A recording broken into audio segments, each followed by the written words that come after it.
Hello, I'm Femi OK, and you're in the stream. Today, collective punishment and guilt. We look at why some Muslims rush to react, whether it's condemnation or an apology, when an attack is committed by another Muslim.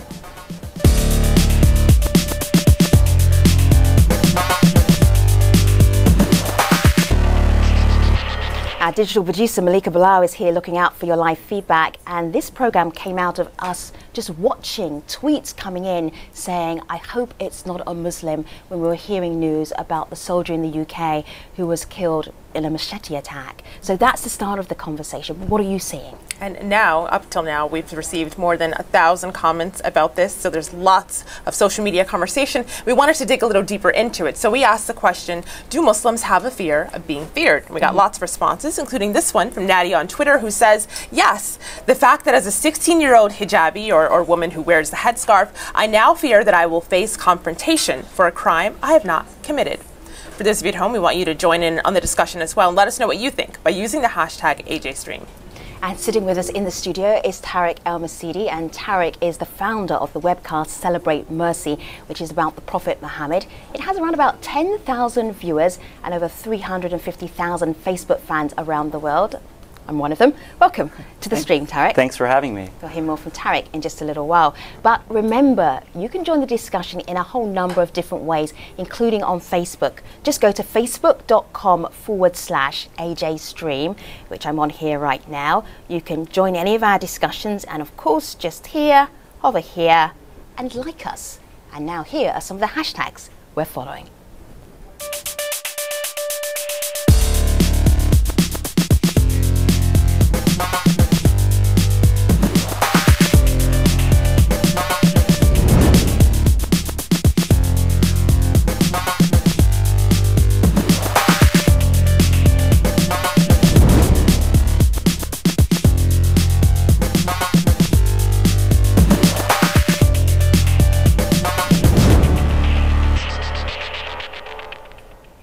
Please don't let it be a Muslim. This thought races through the minds of many Muslims as soon as they hear about attacks like the Boston bombing and the Woolwich machete killing. Now, it's often followed by a sense of collective guilt and official condemnation from Muslim leaders.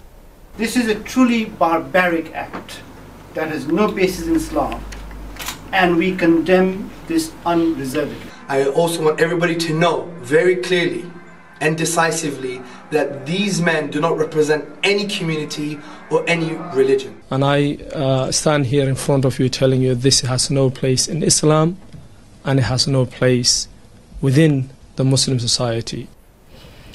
So why do some Muslims feel that it's necessary to apologize for atrocities committed by individuals who just happen to be of the same faith? Joining us to discuss this via Skype from Alberta, Canada, is Sana Said. She's the senior online editor for the Islamic Monthly. In our Google Plus Hangout today, we have David Sirota. He's a writer with Salon.com. And from London, comic and activist Nabil Abdul Rashid. And also in London, Fayaz Mughal works in Woolwich and is the director of the Tell Mama campaign, which measures anti-Muslim attacks. Welcome to everybody. Thank you. Let's start with Sana. In the context of what we're talking about right now, what is collective Muslim guilt, Sana? So there are two parts to what collective guilt in general is, which is the first part being that it's a guilt that's felt by a particular group just purely through association, right? So whether this is a vague association or explicit. The second part is that this is a guilt that's attributed to the group by outside groups, and in particular by the majority group. And that's what I think collective Muslim guilt is.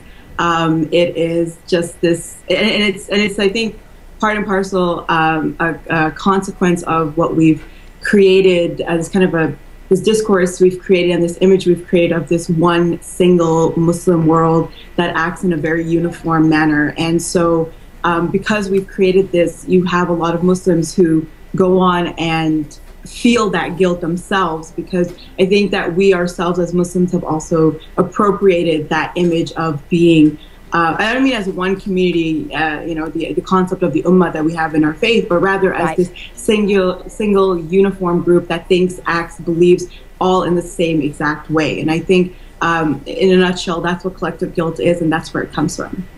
So, Tarek, you were watching three apologies, three of many, many, many apologies. What were those Muslim leaders apologizing for?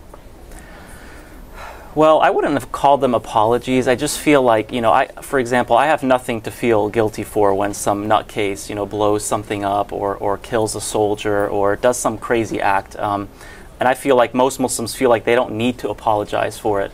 The problem is that there's so much misunderstanding about Islam and Muslims within American society, which is where I am, that we feel the need to always react and explain, this is not what my faith teaches, this person did not represent me.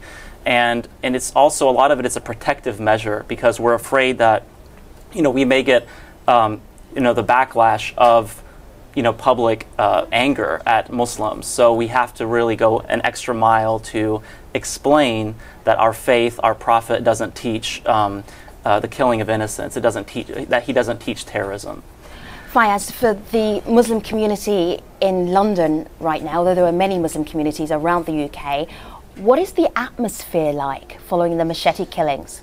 Well, the atmosphere has been one of endemic fear. The word I use is endemic fear, and particularly with female Muslims who wear the hijab or the niqab. We've had lots of tweets, we've had lots of emails and phone calls where women, for example, have said, look, I'm a bit frightened to go out after 6 or 7 p.m. Should I go out? What's the situation like? And it's very sad. And we've even had Muslim women who said, look, shall I take off my hijab? And when you reach that kind of state where your identity is in question, it's pretty sad. Just quickly on the issue of collective guilt, I think part of this is a narrative over the last 10 years which is constantly being thrown out at Muslim communities about, you need to apologize. And actually this time, after the brutal killing of drummer Lee Rigby, we had, frankly, everyone and his dog coming out of the woodwork saying, I'm sorry, even if they, in fact, in many instances, they weren't even in the country. So there's a whole issue here of a kind of a collective guilt which goes way and beyond the impact and the level within Muslim communities. Nabil, one of the things you did almost immediately after this killing in London of the soldier was that you jumped on YouTube, and I'm not going to say a rant, but it was an interesting essay that you wanted people to hear about. Can you kind of break it down for us a little bit? Why did you do that? Well, my initial feeling was just disgust all around, because if you look at what happened, both sides just seem to, when I say both sides, I mean Muslims and people that are against Muslims, minorities in each group, people kept on using it to their own agenda. There was little concern for the person who actually got killed. It was all about, oh yeah, well, what about people dying in XYZ country? Or, oh, the Muslims are at it again. And I just thought, hold on, where's the rational opinion in between? And then there was also the whole thing of people being guilty and apologizing. And if you know, in the video, I said clearly, I don't owe anyone any apology, and neither does any other Muslim. I just felt that need to get out there. And, it just happened that quite a few people agreed.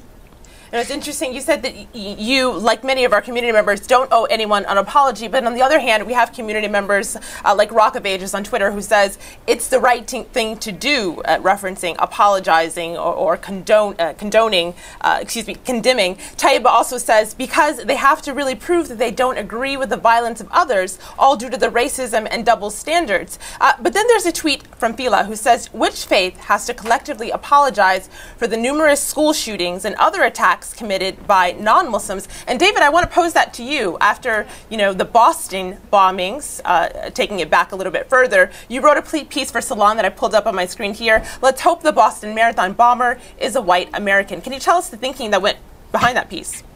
Yeah, well, what I said was that in this country we have a history of reacting in a much more sober, much less overwrought kind of way when law-breaking takes place at the hands of white Americans, white non-Muslim Americans. And so my piece was basically a way to say, I hope we don't overreact. And typically the only way we don't overreact in situations of terrorism is if the terrorist happens to be a white non-Muslim American. And when a terrorist is let's say a Muslim, we do overreact. Our history shows we have overreacted. We've had preemptive wars. We've had things like the Patriot Act. We've had other abrogations of civil liberties. We've had demonization of entire communities. The Muslim community has been put under surveillance in New York City.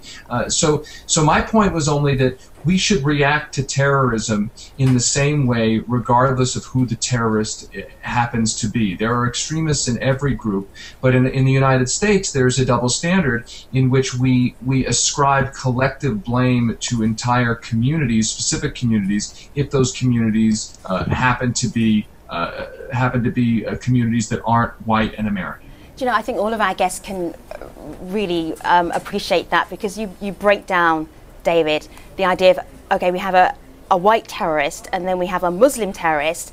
Certain things happen with white terrorists that don't happen with a Muslim terrorist. I'm just going to go round the table. I think everybody can kind of jump in here and just say, for you, Tariq, when you see the subject of an attack has been a Muslim terrorist, what happens? Well, I'll tell you what happened with the Boston bombing is that, like, I immediately had to call, like, my own mom, my sister. You know, they wear the hijab, and I basically told them, you know, make sure you're carrying pepper spray with you, because I was afraid of a backlash. I think that what immediately happens, the first thought that comes to most Muslim Americans is, I really hope it's not a Muslim. They fear that there's going to be some kind of a backlash, and it's just an environment of fear, and a lot of people lose morale. They may not want to go to the mosque anymore. They may want to, take off their hijab, like your guest said. So I think that there's an issue of morale, and I feel like Muslims often we get into this reactive discourse. The sermons at the mosque are commonly just a reaction to what they're seeing on TV. And then there's the terror attack, and it's a non-Muslim. What's the difference?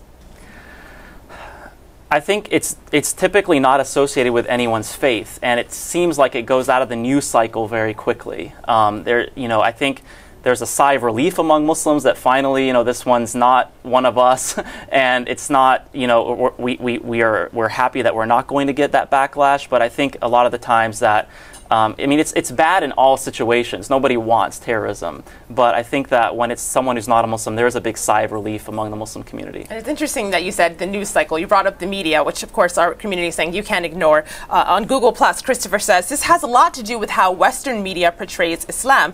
You never hear about Christian or Jewish crimes in our media. And Sana, I'd like you to kind of unpack that for us, because terrorist in itself, being called a terrorist, is something very specific in today's society. You don't hear about Christian or Jewish terrorists. Right, exactly. And I think that what's so important these days, with just how much of a vast information flow we have through social media, that we really need to be critically engaged with the kind of terminology we're using more than I think ever before, especially what we're seeing in the media, because everything that we listen to, everything we hear, everything we understand is really just constructed. And so, when I hear the word terror, again, how many attacks since let's say since 9/11 have been by quote unquote, foreign supported or foreign terrorists, i.e. Muslims or brown folk, versus people who are domestic, who are, let's say, young white males who have right-wing ideologies, right? You don't hear about them being necessarily referred to as terrorists, even though, if I'm not mistaken, there was a White House memo by the Department of Homeland Security a few years ago when President Obama took over office that stated that the #1 threat the United States actually faced was from right-wing radicals, as opposed to anyone else. And the thing is, you don't hear about that because that doesn't fuel any kind of, that kind of fear, essentially, that you need to keep citizens of a country in order to keep the support up for certain foreign policy decisions by the government. We don't, I don't think, critically engage enough with how we're using terms, whether it's terrorism or whether it's radicalization, radical, and just ideas that are even anti-American. We don't even think about that. I mean, the fact that there's so many ideas out right now that are supposedly pro-American, that are actually very anti-American, just in terms of how they're so anti-constitutional and against the Declaration of Independence. So right. I think it's very unfortunate that we just take for granted these terms and these meanings, and this then allows us to really essentially, create an atmosphere of hostility against an entire group of people. Right. Let's go back to London, where Fayez is right now. Fayez? I mean, just taking the question that you said, non-Muslim versus Muslim terrorist. I mean, the startling example is the Irish Republican Army and its campaign across London in the 80s, which was a significant campaign, even leading to 10 Downing Street getting mortar fire from Downing Street. But we have had, in the last 10 years, commentators come on television in the UK and suggest that the form of terrorism from the Irish Republican Army was different to the form of terrorism here because they gave you prior warning. These lot supposedly don't give you prior warning and actually just effectively try to set off detonators and explosives. So what we have here is, we're not saying that terrorists are terrorists, and frankly, we need to stop this activity irrespective of where it comes from. We've even had people who have tried to distinguish the form of terrorism, saying that actually these kind of individuals are a kind of a very dodgy lot. The other lot had a bit of rationale about them. And I think there's a sincere and kind of real issue about race also, and religiosity, and a whole range of things being involved, when we should be saying, look, the Irish Republican Army caused a lot of attacks and deaths on the mainland. Here we've got people inspired by AQ. They cause deaths on the mainland, and it needs to stop. But there's this kind of individuals who are experts who distinguish, and I think then within that we have an issue. And let me add some context here about American politics and how that works in American politics. President Obama gave a speech a couple of days ago talking about a proposed comprehensive plan for national security, and most of his speech was about stopping Islamic fundamentalist terrorism, and there was almost no reference to what's called homegrown extremists, essentially non-Muslim terrorism in the United States, despite the fact that our own national security agencies, as alluded to before, are telling us that's at least as big a threat to this country, if not a bigger threat. And the politics of that comes into play in this way.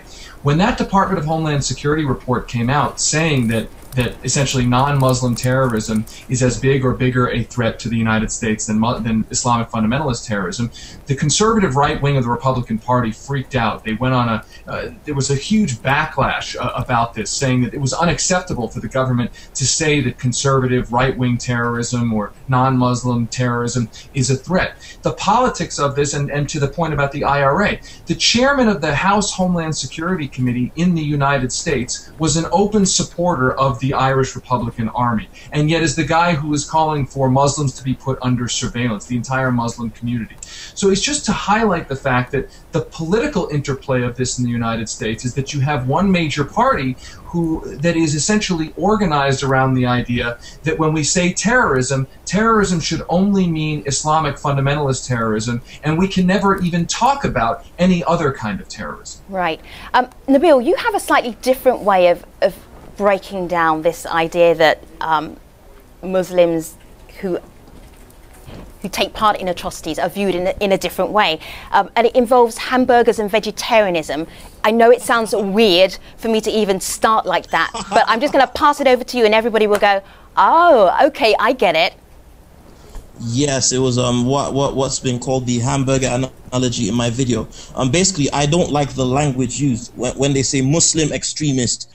Because for me, from a basic point of view in the semantics of it, an extremist is somebody that does what he's been taught to do to an extreme. Now, if Islam doesn't teach you to murder innocent people, a person who murders innocent people is not an Islamic extremist, because what he's doing is not Islamic at all.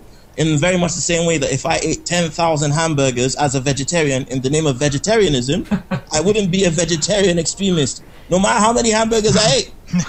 So it's that simple. So I don't understand why these people are called Islamic extremists or religious extremists, when even basic research of the religion would show that most things suicide bombers do and terrorists do are absolutely spoken against in the Islamic doctrine, whether it be in the Quran or Hadiths.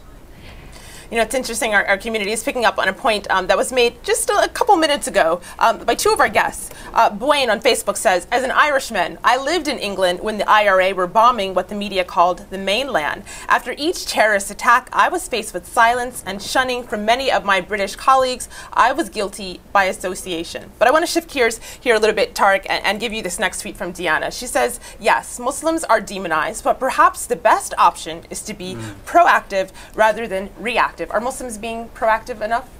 Definitely not, and this is something that I push for. For example, when Ambassador Chris Stevens was killed on September 11th of last year, one of the things we did at Celebrate Mercy was to basically respond to all of the vandalism and the killing and the violence that was happening across the Muslim world with a good deed. And we felt like this is more representative of what the Prophet Muhammad teaches. And I've got your website up here, so as you're talking, everybody at home can see it, so they know what they're actually seeing. So we're going to show that. Okay. So basically we asked Muslims around the Muslim world to send condolence letters online to the family of Ambassador Stevens and respond to evil with a good deed. And I feel like Muslims need to not just issue a press release or condemnations, and I think a condemnation is different than an apology. I think Muslims need to really engage society at large. You know, one of the statistics that came out recently in a poll is that 62% of Americans have never personally met a Muslim, and 37% of Americans have a favorable view of Islam.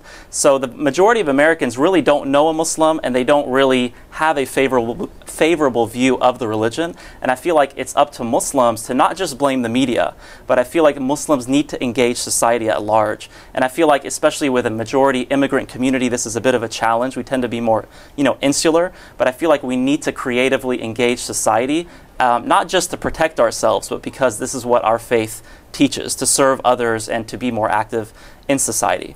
We have a video that we both love, and it's called Meet a Muslim. Do you want to set it up a little bit before I play it? Yeah, I mean, it's just on that same point. 62% of Americans have not met a Muslim. So this was just a simple idea of holding a poster up and say, meet a Muslim person, and on a busy street corner, and people would just come up and shake their hand. All right. And I feel like spoiler alert. Okay. I'm going to play the video. All right. Okay. Meet a Muslim. We're going to have the sign that says meet a Muslim person, and we're going to hold it, and we're going to see how they react to us, and people react. We're going to see how they feel about us. We're going to spread love and happiness and unity and heart. Meet a Muslim person. Hi. Nice to meet you. Would you like to meet a Muslim person? Yeah. Hi. How you doing? How are you doing? Scratch that off my bucket list. Alright guys. Alright man, take care. Nice to meet you.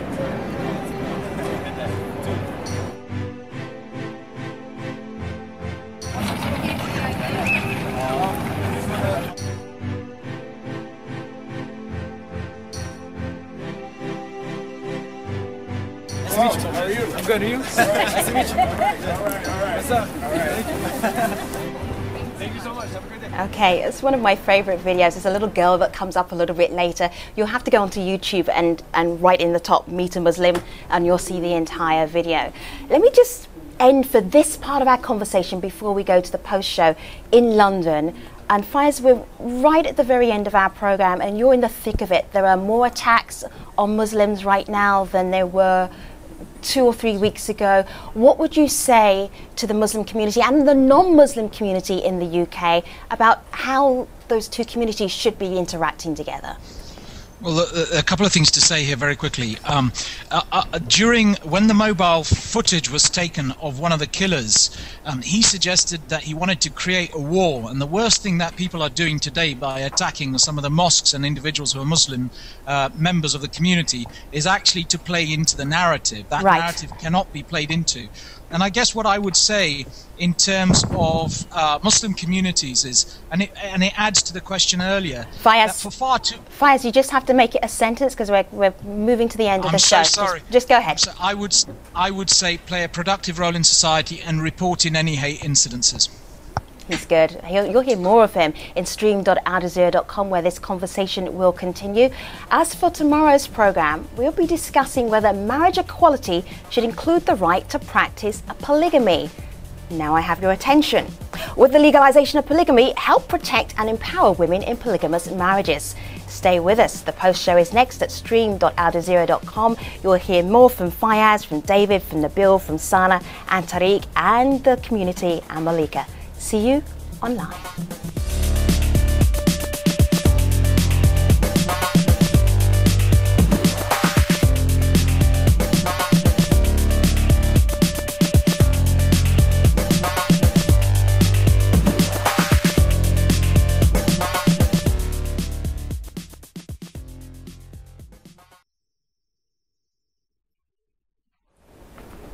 Hello again, I'm Femi OK, and this is the Stream's post show, and we're still looking at what's behind the collective guilt felt by many Muslims when attacks like the Boston bombing and the Woolwich machete killing happen.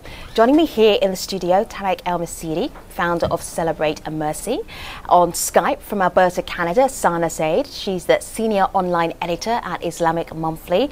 And in the Google Plus Hangout, we have David Sorota. He's a writer with Salon.com.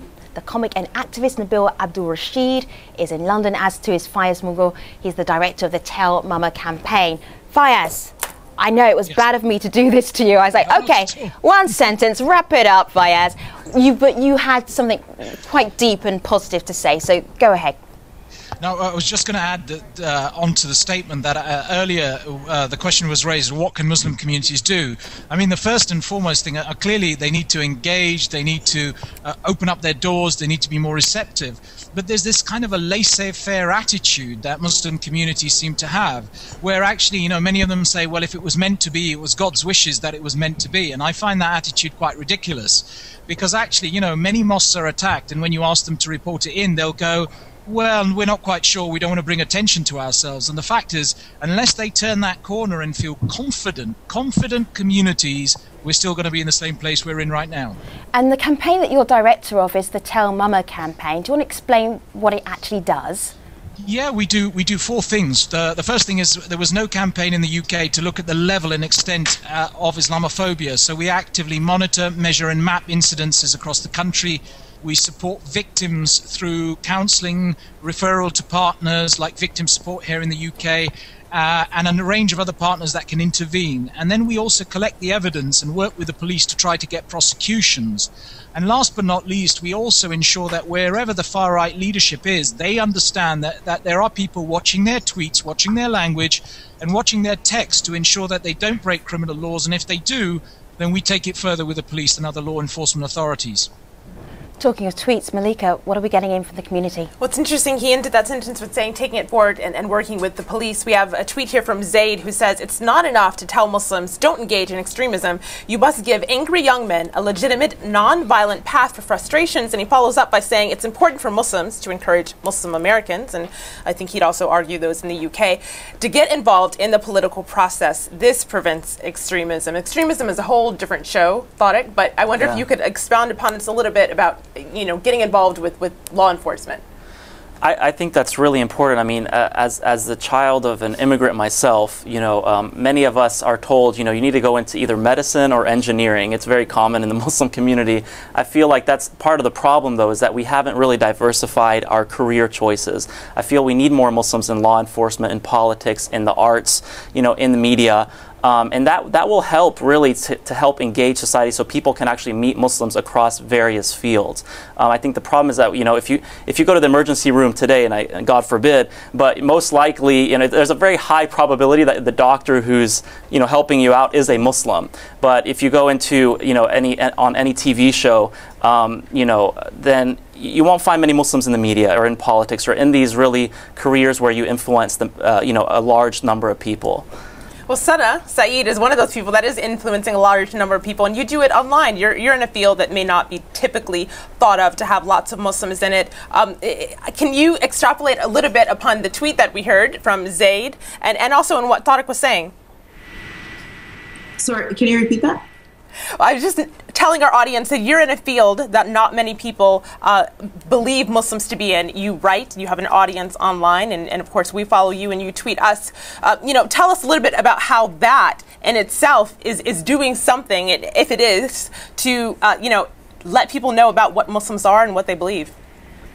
Right. I think it's always a really tough line to toe regarding, especially when you're a visible Muslim, as I am, right? It's, everything you do is, for better or for worse, always framed in your Muslimness and Islam, et cetera, et cetera. So getting into, journalism and media, my intention wasn't necessarily to be like, hey, I'm going to go and dispel myths and, stereotypes about Muslims, except, that wasn't my intention. But that's something that I guess just sometimes comes with the territory. And I mean, it is always frustrating trying to actually talk about issues that I have also an academic background in, and just everyone always kind of, a lot of people just kind of reduce everything and anything you say to your religion. But I did want to touch on one thing that was mentioned earlier, which was about condemnation not being apology and or not being an apology. And I would have to kind of disagree with that, just because I think that yes, they're not exactly the same exact thing. However, I think that condemnations do,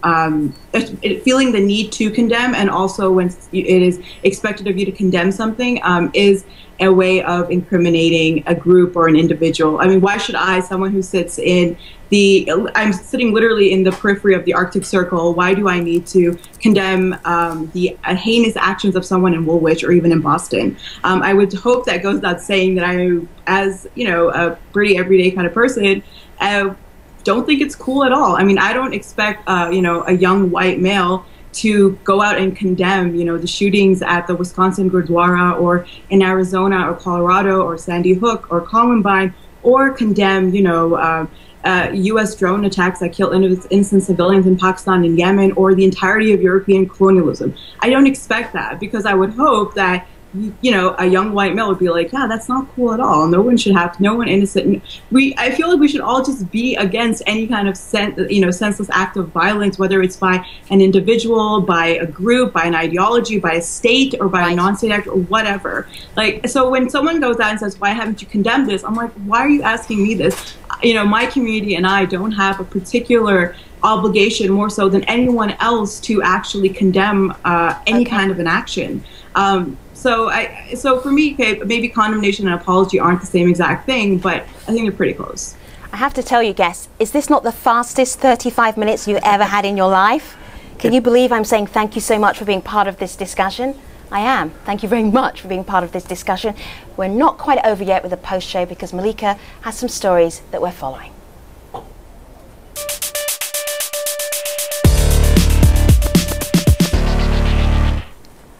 We start in France, where a group for marriage equality is using social media to give same-sex couples the chance to wed. The group, All United for Equality, is offering to host symbolic weddings for same-sex couples around the world, all via Google Hangout. The focus is on countries where gay marriage is currently being debated. The wedding here shows a Belgian mayor uniting a French couple before their marriage was eventually recognized by the state last month. We have more on this on our website, so head to stream.aljazeera.com and leave your thoughts. Next up is South Korea, where a cheating scandal has barred students from an important college entry exam for the third time in a month. The SATs are the most widely used set of standardized tests for applicants to U.S. universities, but the administrators have canceled the exam due to suspected leaks of test materials. Many students will now have to travel to neighboring countries to take the tests, and Koreans online are trying to make sense of it all.